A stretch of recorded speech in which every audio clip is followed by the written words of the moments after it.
जय श्री ओम नमः सिद्धेभ्य। आदरणीय अध्यक्ष महोदय, विशेषज्ञ महोदय, विशिष्ट अतिथि, मुख्य अतिथि एवं सभी श्रोताओं को मेरा सादर जय हिंद और साथ ही साथ उत्तम क्षमा, अगर कोई विषय में त्रुटि हो तो। विषय है अपना, क्या है? क्षमा वाणी पर्व का प्रयोजन। हम यहाँ पे क्षमा वाणी पर्व का प्रयोजन जान रहे हैं। तो सबसे पहले हम एक चीज़ जानें कि आज के दिन वाणी में कितनी ताकत होती है कि हमने उसको महापर्व का नाम दे दिया। क्यों? देखा जाए तो 10 लक्षण पर्व, 10 लक्षण महापर्व के साथ जो पर्व मिल जाता है वो खुद ही में अपने में महापर्व हो जाता है। इसीलिए क्षमा वाणी महापर्व बहुत बड़ा पर्व है। एक छोटी-सी मैं बात आपसे पूछना चाहूँगा, मैं ही उसका निराकरण करूँगा। क्या है वो प्रश्न? अपनी क्षमा वाणी का प्रयोजन भी वास्तव में किसको समझ में आता है? इसके लिए छोटा-सा उदाहरण, 2 महिलाएँ एक बार एक साड़ी की दुकान पे गईं, दोनों ने 10-10 साड़ी देखी। एक साड़ी लेकर आई और उसकी खूब तारीफ़ की वचनों के माध्यम से, और एक आई जिसने एक साड़ी नहीं ली और सारी साड़ियों को छोड़ के आ गई। जो छोड़ के आई है, पता लगता है कि उसको 10 साड़ियों में रुचि नहीं थी। ऐसे ही 10 धर्म के दिनों में हमने खूब आराधना की, लेकिन अगर हमें 10 धर्मों की आराधना में रुचि नहीं होगी, तो हमें क्षमा वाणी में भी रुचि नहीं होगी। हमें क्षमा वाणी पर्व का प्रयोजन समझ में नहीं आएगा, अगर हमने 10 धर्मों की आराधना वास्तविक रूप से नहीं की होगी तो। इसीलिए ये विषय उनके लिए वास्तव रूप में है, जिन्होंने सच्चे दिल से 10 धर्मों की आराधना की है। यहाँ पे हम क्षमा वाणी पर्व के प्रयोजन को 2 रूप में समझने वाले हैं। एक समझेंगे मुनिराजों की अपेक्षा से और एक समझेंगे गृहस्थों की अपेक्षा से, कि दोनों का प्रयोजन क्या-क्या है। हम देखें मुनिराजों की अपेक्षा से क्षमा वाणी पर्व का प्रयोजन। वास्तव में मुनिराज तो साल के 365 दिन ही 10 धर्मों की आराधना करते ही रहते हैं। उनका जीवन तो पूरे 10 धर्मों की आराधना में ही व्यतीत होता है। आचार्य परमेष्ठी के 36 मूल गुणों में 10 धर्म भी आते हैं। तो उन 10 धर्मों की आराधना वे निरंतर करते ही रहते हैं। अब जब 10 धर्मों की आराधना वर्ष भर, जीवन भर कर रहे हैं, तो उसका भाव वाणी में प्रकट हुए बिना रहता नहीं है। वैसे तो हमारे मुनिराज गृहस्थों से अधिक बात करते नहीं हैं। गृहस्थों से ही क्यों, मात्र अपने संग में रहने वाले मुनिराजों से भी बहुत कम बात करते हैं। क्यों? क्योंकि मुख्य काम क्या है? ज्ञान, ध्यान, तपो रखता। तो ज्ञान, ध्यान और तप में ही हमारे मुनिराज लीन होते हैं। लेकिन अगर कुछ बोलना पड़े, वैसे तो वचन गुप्ती, लेकिन अगर कुछ बोलना पड़े तो भाषा समिति पूर्वक ही कुछ बोलते हैं, और जो भी बोलते हैं तो एक तरीके से सब जीवों के प्रति क्षमा दान, अभय दान के स्वरूप ही बोलते हैं। हित मित प्रिय वचन ही बोलते हैं। इसलिए हमारे मुनिराज की क्षमा वाणी तो वर्ष भर, जीवन भर ही चलती रहती है। इसलिए उनका प्रयोजन अलग प्रकार का। अब हम बात करें हमारे गृहस्थों की। गृहस्थों की या श्रावकों की क्षमा वाणी पर्व को मनाने का प्रयोजन। क्योंकि जो 10 धर्म हैं, वो तो मुनिराजों की अपेक्षा से हैं, लेकिन 10 लक्षण पर्व ये श्रावकों की अपेक्षा से हैं। अब 10 लक्षण पर्व श्रावकों की अपेक्षा से हैं, तो मुख्य रूप से क्षमा वाणी पर्व भी श्रावकों की अपेक्षा हो जाता है। 10 धर्मों की आराधना की है, अब अंतरंग में चित्त इतना निर्मल हो चुका है कि वो सारी भावनाएँ बाहर में प्रकट होती हैं। जब कोई घड़ा अमृत से भर जाता है, तो उसमें एक बूंद जगह नहीं होती, तो वो अमृत बाहर फूट के निकलता है। ऐसे ही हमने 10 धर्मों की आराधना अपने चित्त में की है, तो अब वाणी के माध्यम से वो 10 धर्म प्रकट होने लग गए हैं। चाहे धर्म को वाणी की अपेक्षा नहीं, लेकिन सहज ही जब किसी से बात करते हैं तो क्षमा पूर्वक बात करते हैं, क्षमा पूर्वक वचन ही निकलते हैं। ये तो बात हुई गृहस्थों की अपेक्षा से और मुनिराजों की अपेक्षा से। हम यहाँ पे एक और बिंदु के माध्यम से देख सकते हैं।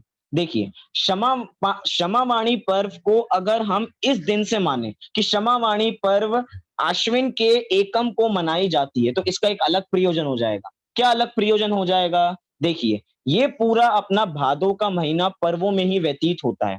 शुरुआत में हम 16 कारण भावनाओं को भाते हैं।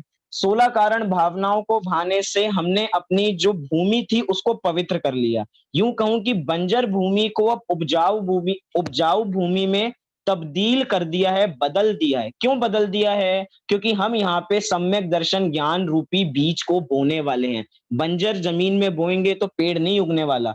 उपजाऊ जमीन में हमने सम्यक दर्शन ज्ञान रूपी बीज को बोजा, जिससे सम्यक चारित्र रूप वट वृक्ष उगे और उसपे अनेकों अनेक फल लगे। अर्थात पूरा ही भादों का महीना पर्वों में ही व्यतीत होता है। अभी देखें, अभी क्षमावाणी पर्व से पहले रत्नत्रय पर्व, रत्नत्रय व्रत, अर्थात पूरे रूप से हमारा पर्वों में ही दिन व्यतीत होते हैं।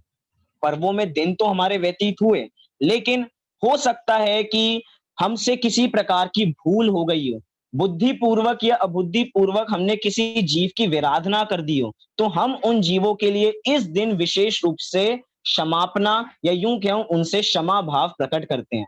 पहली बार क्षमा करते हैं और फिर सब जीवों से क्षमा मांगते भी हैं। इस प्रकार का भाव यहाँ पे देखा जाए। यूं ये नहीं कि मात्र भादों के दिनों में, पहले के दिनों में भी अगर किसी जीव की विराधना हुई हो हमसे, तो उन दिनों के लिए भी हम सब जीवों से क्षमा भाव करते भी हैं और मांगते भी हैं। और दूसरी बात की जाए, अगर हम, क्योंकि जो क्षमावाणी महापर्व है, पर्व किसी दिन का नाम नहीं होता। क्यों? क्योंकि पर्व का मतलब होता है पवित्र अवसर, और पवित्र अवसर को हम तिथियों में नहीं बांध सकते। क्यों? मैं पूछना चाहूं कि हम आत्मा को कब जाने? तो भैया जब अष्टानिक आएंगी, जब 10 लक्षण पर्व आएंगे, तब आत्मा को जानेंगे। नहीं, जिस समय आत्मा को जान रहे हैं वही अवसर पवित्र अवसर है और वही पर्व है। ऐसे ही जिस समय हमने कषायों का शमन कर दिया है, वो ही पर्व है। क्यों? क्योंकि क्षमा मांगने में, क्षमा करने में किसी अन्य व्यक्ति की दरकार नहीं है। वो दे या ना दे, हम जल्दी से जल्दी अगर अपनी कषायों का शमन करना चाहते हैं, तो हम क्षमा भाव को प्रकट करें। क्षमा अंतरंग में होगी तो क्षमा बाहर में अवश्य आएगी ही आएगी। ये तो हमने देखा अलग-अलग अपेक्षाओं के माध्यम से। मैं थोड़े अनेक प्रयोजनों के माध्यम से भी बात कर सकता हूँ। कैसे? मैं यहाँ पे जो प्रयोजन बताऊँगा वो स्थूलता से सूक्ष्मता की ओर आगे बढ़ेंगे। देखिए कैसे? सबसे पहले हमें क्षमा भाव की आवश्यकता क्यों है? क्षमा वाणी की प्रयोजन क्या है?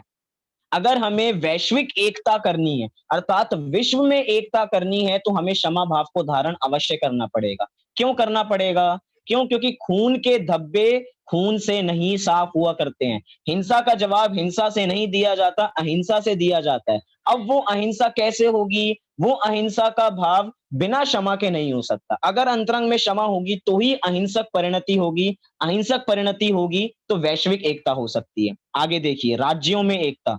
आज राज्यों में लड़ाई चल रही है, इधर से उधर, एक राज्य से दूसरे राज्य में, तो राज्य की एकता करनी है तो क्षमा भाव को धारण करना पड़ेगा। आगे बढ़ें, सामुदायिक एकता, सांप्रदायिक एकता, जैनत्व एकता।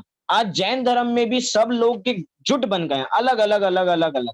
हम बात करें मुमुक्षुओं की, तो उसमें भी अलग-अलग सब हो चुके हैं। लेकिन अगर हम एक रहेंगे, वो एक रहने का कारण क्या है? वो एक रहने का कारण क्षमा है। अगर हम क्षमा धारण करेंगे, अंतरंग में धारण करें ही करें, वाणी में भी, और बात बड़ा कहें कि अगर हम बाहर में अंतरंग में धारण कर पाए या ना कर पाए, लेकिन समाज की सुंदरता के लिए वाणी में क्षमा तो अवश्य होनी ही होनी चाहिए। ये तो सामान्य नैतिक वस्तु है कि हमें क्षमा भाव हृदय में होना चाहिए। इसलिए हमें जैनत्व में एकता का भी हमें प्रारंभ करना चाहिए, तो क्षमा वाणी पर्व मनाने का कुछ प्रयोजन सिद्ध होने वाला है। और आगे देखें, पारिवारिक एकता। अगर हमें अपने परिवार में शांति रखनी है, खुशल परिवार रहना है, तो पारिवारिक शांति की आवश्यकता है। क्यों? हमें व्यक्ति ज़्यादा इम्पोर्टेंट है या व्यक्ति की एक समय की बुरी बात ज़्यादा इम्पोर्टेंट है? अगर आपको व्यक्ति इम्पोर्टेंट है तो आप उस व्यक्ति की एक समय की बुरी बात को नोटिस नहीं करोगे। अगर व्यक्ति की एक समय की बुरी बात आप नोटिस करोगे, तो वो आपके लिए व्यक्ति इम्पोर्टेंट नहीं रह जाएगा। व्यक्ति इम्पोर्टेंट है तो भैया ज्ञानी, सब जीवों में दोष होते हैं, लेकिन ज्ञानी जीव मात्र गुणों को ग्रहण करते हैं, उज्जवल पक्ष देखते हैं और दोषों को छोड़ छोड़ देते हैं। इसीलिए हमें यहाँ पे मात्र किसको धारण करना चाहिए? गुणों को धारण करना चाहिए और क्षमा को धारण करना चाहिए। आगे कहें तो निजी एकता। अगर हम निजी एकता नहीं रखेंगे, अपने गुणों में एकता नहीं रखेंगे, तो हमें वास्तव में सम्यक दर्शन भी नहीं हो सकता। क्यों? क्योंकि वास्तविक भूल तो हमने अपने प्रति की है। हमने अनादि काल से अपने भगवान आत्मा को नहीं जाना है, तो ये हमारे प्रति भूल है। हमने क्या किया? जो ये जीव भगवान बनने के लायक था, इसको हमने विषयों के सामने लाके रख दिया। ये भगवान बनना चाहता है, हमने इसके सामने विषय खोल दिए, इसके सामने टीवी खोल के रख दिया। अब बताओ ये क्षमा को धारण कैसे करेगा? अपने स्वभाव की ओर उन्मुख कैसे होगा? द्रव्य दृष्टि कैसे कर पाएगा? पर्याय पे दृष्टि होगी तो द्रव्य दृष्टि नहीं होगी। इसीलिए कह रहे हैं, अपने लिए भी हमें सोचना पड़ेगा। अपने को क्षमा करेंगे तो सब जीवों को तो हमने ऑटोमैटिक क्षमा कर ही दिया। और निश्चय व्यवहार की अपेक्षा भी हम देख सकते हैं क्षमा वाणी पर्व का प्रयोजन।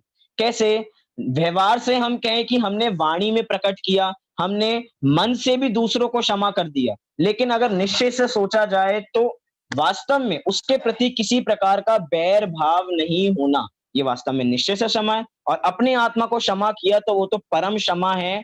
परम मतलब तरीके से अपने आप को क्षमा ही वास्तविक क्षमा यहाँ पे कहलाती है। अभी एक वक्ता ने बीच में कहा था कि जैसे आदरणीय दादा ने भी लिखा कि क्षमा आदि वाणी पर्व है। वास्तव में क्षमा आदि वाणी पर्व हम नहीं बोले तो भी चल जाएगा। क्यों? क्योंकि क्षमा वाणी पर्व में 10 धर्म आ जाते हैं। क्यों? क्रोध, मान, माया, लोभ, 5 पाप, इन सब के लिए हमारे पास एक शब्द है क्षमा। अगर हम किसी पे क्रोध करते हैं तो उसका प्रायश्चित करने के लिए हमें क्या किस शब्द का प्रयोग करेंगे? क्षमा। अगर हम किसी को सामने अपना वैभव दिखाते हैं, मान करते हैं, उसके लिए भी हमारे पास एक शब्द है क्षमा। हम छल कपट करते हैं तो भी हमारे पास क्या शब्द है? क्षमा। हम अगर किसी के साथ कुशील की दृष्टि, बुरी दृष्टि करते हैं, उसके लिए भी हमारे पास क्या शब्द है? क्षमा। इसीलिए क्षमा वाणी पर्व का तो प्रयोजन अपने जीवन को सुंदर बनाने के लिए भी हम प्रयोग कर सकते हैं। वास्तव में हम अपनी आत्मा को पहचाने, आत्मा को पहचानेंगे तो क्षमा अंतरंग में आएगी ही आएगी, और अंतरंग में आएगी तो वाणी में अवश्य प्रकट होगी। तो हम इस क्षमा वाणी पर्व को अच्छी तरह इसको समझें और क्षमा भाव धारण करें। इसी मंगल भावना से अभी की बात को पूरी करते हैं।